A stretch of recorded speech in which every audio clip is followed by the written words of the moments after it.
Hi guys! Shoutout po sa lahat. For today's video guys, gagawa tayo ng fruit salad. Yung ginamit nga pala natin guys ay fruit cocktail in syrup. Meron siyang pineapple, cherry, mango, peach, and apple. At magdagdag din tayo ng palm seed.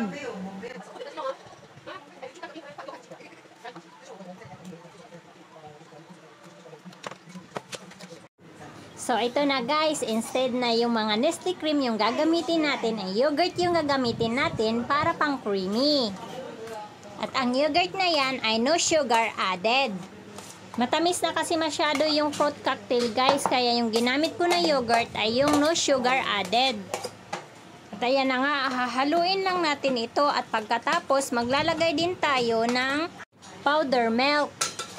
Hindi kasi uso yung fruit salad dito sa kanila guys, kaya ang ginawa ko, nakakita ako ng fruit cocktail, nag-imbento na lang ako, gumamit na lang ako ng yogurt, pagkatapos ito yung ginamit kong gatas, yung powder milk. So ayan guys, malapit na tayong matapos, sayang lang kasi hindi na ako makakain ng marami, kaunti lang yung pwede kong kainin, gawa ng diabetic nga ako, kaya yung sa akin, tikim-tikim na lang. So tara guys, umpisahan na nating tikman. Ayan, tikman na natin guys. Looks yummy. Thanks for watching guys and see you on my next video. Bye-bye.